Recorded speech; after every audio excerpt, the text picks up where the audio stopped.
எனவே இந்த அன்னை மரியாள் அவர்கள் தான் அங்கே தலைமையேற்று அமர்ந்திருக்கிறார்கள். இங்கே மேல் மாடியில் இந்த பெந்தோஸ்து திருநாள் அன்று தூய ஆவி இறங்குவதற்கு அங்கே அமர்ந்திருக்கிறார்கள் என்றால், அங்கே ஏற்கனவே பார்த்தோம், இயேசு சென்ற பின் மறுவாரம் செய்ய வேண்டிய அந்த உடன்படிக்கை செயலுக்கு திருப்பலி நிறைவேற்ற அந்த திருச்சபை அங்கே கூடியிருக்கிறது. திருச்சபையின் தாயாக அன்னை மரியாள் அமர்ந்திருக்கிறார்களே தவிர திருப்பலியை நிறைவேற்ற வேண்டிய பொறுப்பில் அவர் இல்லை. நிறைவேற்ற வேண்டிய பொறுப்பு யாரிடம் இருந்தது? பேதுருவிடம் இருந்தது. அப்ப இன்று நாம் வேளாங்கண்ணிக்கு சென்றால் யாரை பார்த்து வேண்டிக் கொண்டு திருப்பலி நிறைவேற்றுகிறோம் தெரியுமா? அன்னை மரியாள் அவர்களை. வேளாங்கண்ணி மாதாவுடைய சுரூபம் அங்கே நிற்கும் பீடத்தில் அதை பார்த்து கொண்டே கடவுளை தியானித்து நற்கருணை ஆண்டவரை நம்பி அவரோடு உடன்படிக்கை செய்து இந்த தாயின் பிள்ளையாக நாம் மாற வேண்டும் என்ற அந்த கோரிக்கையை வேளாங்கண்ணியில் வைக்கிறோம். இது போன்றான் ஒவ்வொரு ஆலயத்திலும் ஒரு சிறுவம் இருக்கும். அந்த சுருவத்தை பார்த்து நாம் திருப்பலி காண்பது என்பது வழக்கம். ஏன் அதை பார்க்கிறோம் என்றால், அது அங்கே அவர்கள் கடவுளாக இருக்கவில்லை. அங்கே இருக்கக்கூடிய சிறுவம் என்பது என்னவாக இருக்கிறது என்றால், கடவுளின் குடும்ப பிரதிநிதியாக அங்கே நிற்கிறது. அந்த குடும்ப பிரதிநிதியை பார்த்து வேண்டுகிறோம். வேற எங்கே போகிறோம்? அந்தோனியார் கோயிலுக்கு போகிறோம். அந்த அந்தோனியாருடைய சுரூபம் அங்கே இருக்கும். அப்ப அந்தோனியார் யார் என்றால், அவர் கடவுள் அல்ல, மாறாக கடவுளின் குடும்ப உறுப்பினர், கடவுளின் பிள்ளை. இந்த அந்தோனியாரிடம் என்ன செய்கிறோம் என்றால், நீங்கள் எப்படி அந்த குடும்பத்தில் சேர்ந்தீர்களோ அதை போன்று என்னையும் இந்த குடும்பத்தில் சேர்த்து விடுங்கள் என்று அவரிடம் கேட்கிறோம். அவரை அங்கே கடவுளாக மாற்றி கேட்கவில்லை, அவர் நம்முடைய உறவுக்காரராக அங்கே வைத்து பார்க்கிறோம். அந்தோனியார் அவர்கள் நேரில் தோன்றலாம், ஆனால் அவ்வாறு தோன்றிவிட்டால் மறைபொருள் வெளிப்பட்டுவிடும். அதாவது இன்று அந்தோனியாருக்கு எதிராக செயல்படக்கூடிய பெந்தோஸ்து புராட்டஸ்டன்ட்காரர்களும் அந்தோனியார் அவர்களை நேரில் பார்த்து விடுவார்கள் என்றால் அவர்கள் அந்த சபையெல்லாம் கலைத்துவிட்டு கத்தோலிக்கர்களாக மாறிவிடுவார்கள். அவர்கள் கோரிக்கை வைத்தவர்களாக பொய் கூறி விடுவார்கள். கடவுளுடைய பிள்ளையாக மாற கோரிக்கை வைத்தவர்களாக பொய் சொல்லக்கூடாது என்பதற்காக கடவுள் மறைபொருளாக அனைத்தையும் வைத்திருக்க வேண்டும் என்பதால் அந்த அந்தோனியார் நேரில் தோன்றாமல் அவர் வடிவில் ஒரு சுரூபத்தை செய்து அவருடைய அடையாளமாக அங்கே வைக்கிறோம். எனவே அந்தோனியாரை பார்த்து நாம் வேண்டுகிறோம், உதவி கேட்கிறோம். உதவி கேட்பது என்பது வேறு, அவரை வழிபடுவது என்பது வேறு. வழிபடுவது என்பது என்னவென்றால், மோட்சத்தை பெறுவதற்கு தேவையான கோரிக்கைகளை ஒருவரிடம் வைத்தால் அது அவரை வழிபடுவதாக பொருள்படும்.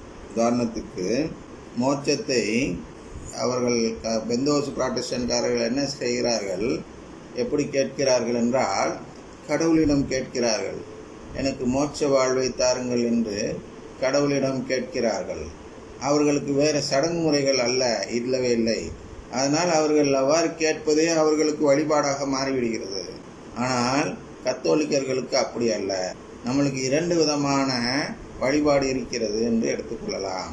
ஒன்று கடவுளை வழிபடும் செயல், மற்றொன்று கடவுளின் குடும்ப உறுப்பினர்களிடம் உதவி கேட்கும் செயல். உதவி கேட்கும் செயல் என்பது வழிபடும் செயலாக ஆகாது. அதனால் அங்கே உதவி கேட்கிறோம். அந்த உதவி கேட்கும் பொழுது அது மன்னகத்தை சார்ந்த உதவியாகவும் இருக்கலாம், அது தவறில்லை. விண்ணகத்தை சார்ந்த உதவியாக இருந்தால் அது மிகவும் சிறப்பாக இருக்கும். கடவுளிடம் கேட்கும் பொழுதுதான் நாம் குறிப்பாக எதை கேட்க வேண்டும் என்றால், விண்ணகத்தை சார்ந்த அந்த உறவை கேட்க வேண்டும். எனவே எங்கே நாம் ஒன்று கூடினாலும் அங்கே என்ன இருக்க வேண்டும் என்றால், கடவுளின் குடும்பத்தை சேர்ந்த ஒரு நபர் அந்த கூட்டத்தை தலைமை தாங்க வேண்டும். அவரை அங்கே மையமாக நிறுத்தி கொண்டு அந்த திருப்பலியை நிறைவேற்ற வேண்டும். இதுதான் இன்றைய ஆலயங்களில் அமைந்திருக்கும் அமைப்பு முறை. இதே அமைப்பு முறைதான் அந்த மேல் மாடிகளும் இருந்தது. என்ன இருந்தது என்றால், அங்கே அன்னை அவர்களின் சுரூபம் இருப்பதற்கு பதிலாக அன்னையே நேரில் அமர்ந்திருந்தார்கள். வாசிக்க கேட்கிறோம் அல்லவா, அவருடைய தாய் மரியாவோடும் இணைந்து ஒரே மனதோடு இறைவனிடம் வேண்டிக் கொண்டிருந்தார்கள். அதுதான் இப்போ சொன்னேன், அந்தோனியாரோடு இணைந்து திருப்பலி கொடுக்குறோம். அந்த திருப்பலி ஒப்பு கொடுக்கும் பொழுது இப்போ இவர்கள் என்ன செய்தார்கள்? நேரடியாகவே அன்னை மரியாளோடு இணைந்து அந்த திருப்பலி ஒப்பு கொடுக்க இருந்தார்கள். அன்னை மரியாள் அவர்கள் சுரூபமாக இருப்பதற்கு பதிலாக நிஜ ரூபமாகவே இருந்தார். அந்த அந்த அன்னை மரியாளிடம் நாம் இன்று என்ன வேண்டுகிறோமோ அதை தான் அவர்களும் அன்றும் செய்தார்கள், செய்ய வேண்டும். அவ்வாறு செய்யவில்லை என்றால் விவிலியமே திருவிவிலியமே பொய் என்றாகிவிடும். அது என்ன அது செய்தார்கள் என்றால், தூய ஆவியை இறங்க செய்ய வேண்டும். அன்னை மரியாளை வாழ்த்தினால் என்ன நடக்கும் என்றால், தூய ஆவியானவர் இறங்குவார் என்று கலாத்தியர் 3:9 ஏற்கனவே பார்த்தோம். நம்பிக்கை உடையவரை வாழ்த்தும் பொழுது அங்கே கடவுளுடைய ஆசீர் கிடைக்கும் என்று பார்த்தோம். அந்த போன்று நம்பிக்கையுடையவர்கள் அந்த யாருடைய ஆசீரில் பங்கு கொள்கிறார்கள் என்றால், ஆபிரகாம் பெற்ற அதே ஆசியில் பங்கு பெறுகிறார்கள் என்றும் பார்த்தோம். தொடக்க நூல் 12:3 ஆபிரகாமுக்கு கடவுள் ஆசி கூறுகிறார். அந்த ஆசியின்படி என்ன சொல்கிறார் என்றால், உன்னை ஆசி கூறுவோரை நானும் ஆசி கூறுவேன், உன்னை சவிப்போரை நானும் சவிப்பேன், உன் வழியாகவே மக்களினங்கள் அனைத்தும் ஆசி பெறும். ஆசி என்பது என்ன என்றால், கடவுளின் உறவை பெறுவது. அந்த அன்னை மரியாள் அவர்களின் மூலமாக தான் அனைத்து உலகம் அந்த கடவுளின் உறவை பெறும் என்பதை ஆபிரகாமிடம் கடவுள் அன்றே கூறிவிட்டார். அதாவது யார் எல்லாம் இந்த குடும்ப தலைவராகவோ தலைவியாகவோ செயல்படுகிறார்களோ அவர்களை ஆசி கூறுவதன் மூலமாக தான் அந்த குடும்பத்தில் சேர முடியும் என்று கூறிய கடவுள் என்ன செய்தார் என்றால், அன்னை மரியாள் அவர்கள் இந்த பொறுப்பை ஏற்கும் வரை வேறு சில நபர்களை அது இவருடைய அடையாளமாக வரலாற்றில் வைத்து வந்தார் கடவுள். அதில் முதல் அடையாளமாக இருந்தவர் தான் ஆபிரகாம் என்று சொல்லலாம். அதுக்கு முன்னாடி நோவாவும் இருந்தார், ஆபேலும் இருந்தார் தான். ஆனால் இந்த குடும்ப உடன்படிக்கை என்பதை தெளிவாக ஆபிரகாமிடம் சொல்கிறார். ஆனால் இந்த உடன்படிக்கை என்பது உண்மையான தாயாக இருக்கக்கூடிய மரியாளிடம் செய்யக்கூடிய அந்த வார்த்தைகளை இங்கே சொன்னால் உண்மை வெளிப்பட்டுவிடும் என்பதால் ஆபிரகாமிடமே சொல்லி வைத்து விடுகிறார். எனவே அந்த அடிப்படையில் ஒருவர் தூய ஆவியை பெற வேண்டும் என்றால் அவர் என்ன செய்ய வேண்டும் என்றால், அன்னை மரியாளை வாழ்த்த வேண்டும். ஏனென்றால் தூய ஆவியை பெறுவதன் மூலமாக தான் நாம் என்ன செய்கிறோம்? கடவுளுடைய பிள்ளையாக மாறுகிறோம். இந்த தூய ஆவி தான் நற்கருணையில் இறங்குகிறார். அல்லேலூயா கூட்டத்தில் இல்லை, அதெல்லாம் பாகால் ஆவி. நற்கருணையில் இறங்காத எந்த ஆவியும் தூய ஆவி அல்ல. நற்கருணை நம்பாது என்று சொல்லக்கூடிய எந்த ஆவியும் தூய ஆவி அல்ல, அது பாகாலுடைய ஆவி. அப்படித்தான் நாம் இந்த அருங்குடை இயக்கத்தின் ஆவி என்பது பாகாலுடைய ஆவி என்று பார்க்கிறோம். ஏனென்றால் அவர்கள் என்ன போதிக்கிறார்கள் என்றால், நற்கருணையை நம்பாதவர் மீதும் தூய ஆவி இறங்குவார் என்று போதித்து பெந்தகோஸ்து புராட்டஸ்டன்டுடைய ஜபங்களை நம் திருச்சபைக்குள் கொண்டு வருகிறார்கள். அதனால் தவறில்லை என்று கூறி, இதனால் இவர்கள் எதை நம்புகிறார்கள் என்றால், கடவுளின் குடும்பத்தை நம்பவில்லை, நற்கருணையை நம்பவில்லை. அதனால் இவர்கள் எந்த ஆவியை கடைபிடிக்கிறார்கள் என்றால், பாகால் ஆவியின் போதனைகளை கடைபிடித்து வாழக்கூடியவர்களாக இருப்பவர்கள் தான் அந்த அருங்குடை இயக்கத்தினர்கள்.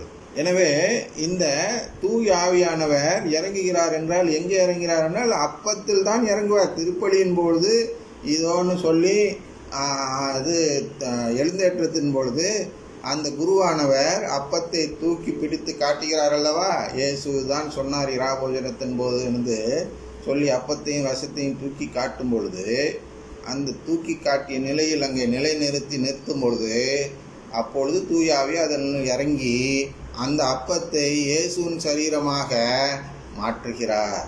அதனால்தான் what goes up is bread and what comes down is Jesus or Eucharist. அப்போ மேலே போவது அப்பம், கீழே வருவது நற்கருணை ஆண்டவர். அந்த தூய ஆவி அதன் மீது இறங்கி நற்கருணையாக மாற்றுகிறார். இதுதான் மேல் மாடியில் அன்று இது அப்போ நடந்தது. இது அப்போனா பெந்தோஸ் திருநாளின் பொழுது முதல் திருப்பலி திருச்சபையால் வைக்கப்படும் பொழுது. அதுக்கு முன்புள்ள திருப்பலியெல்லாம் இயேசு வைத்தார் 40 நாட்கள். இவர்கள் முதலில் வைக்கிறார்கள். இது அங்கீகரிக்கப்பட்டது என்று காட்டுவதற்காக.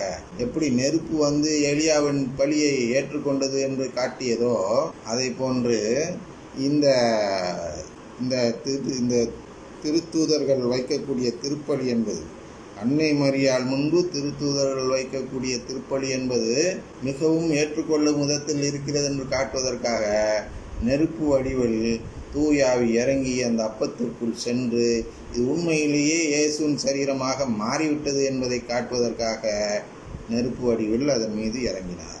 அதனால் இந்த நெருப்பு வடிவில் அந்த தூயாவியை இறக்க வேண்டும் என்றால் என்ன வேண்டும் என்று இப்பொழுதுதான் பார்த்தோம். எப்பொழுது தூயாவி இறங்கும் என்றால் நம்பிக்கையுடைய ஒருவரை வாழ்த்த வேண்டும்.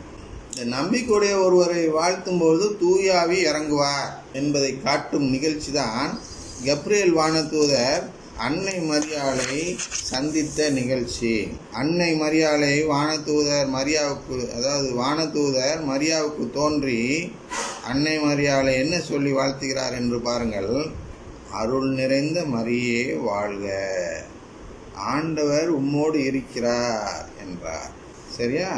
அப்ப என்ன நடந்தது என்றால், அங்கே தூய ஆவியானவர் இறங்கி அவருடைய வயிற்றில், அன்னை மரியாள் அவர்களின் வயிற்றில் இயேசு கருவாக உருவாகும் அளவிற்கு தூய ஆவியானவர் வல்லமையாக அவர் மீது இறங்கினார் என்பதை நாம் பார்க்கிறோம். அதுவே விவிலியத்தில் மைய கருத்தாக இருக்கிறது.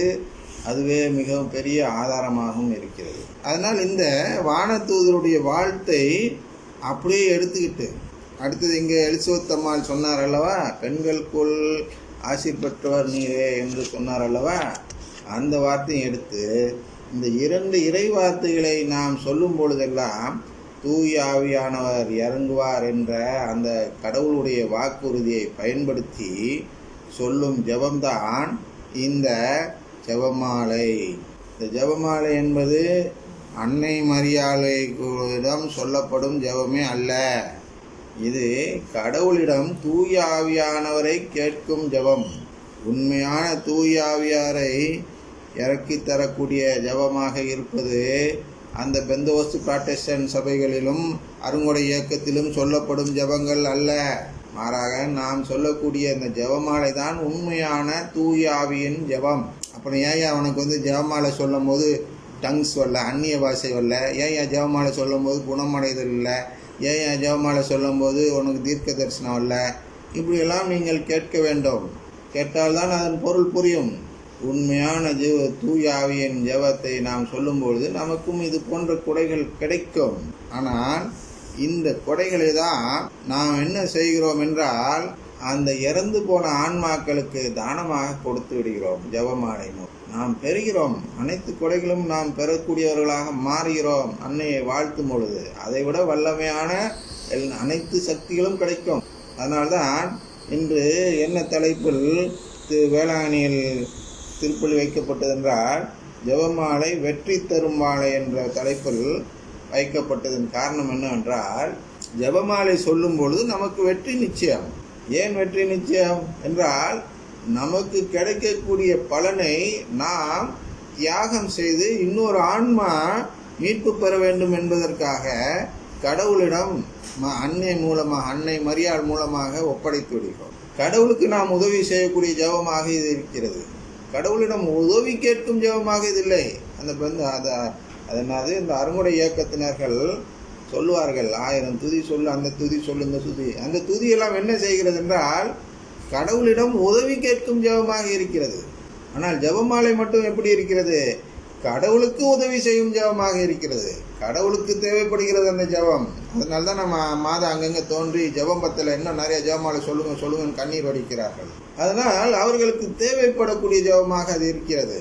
துதிங்கள், இன்னும் நிறைய அருங்கொடை இயக்கம் ஆரம்பிங்கன்னா அவங்க அங்கேயே இன்னும் இதுவன்னு சொல்லலை இல்லையா? எத்தனையோ தீர்க்க தரிசனம் பார்க்கிறார்களே, அவர்கள் யாராவது அன்னை மரியாளர்களுக்காக தீர்க்க தரிசனம் சொல்லியிருக்கிறார்களா? இல்லை. சொன்னால் கூட என்ன சொல்லுவாங்க? பெந்தகோஸ்து பாட்டு பாடுன்னு சொல்லுவாங்க. சந்தனமேரி என்று தஞ்சாவூரில் ஒரு பெண் இருக்கிறது.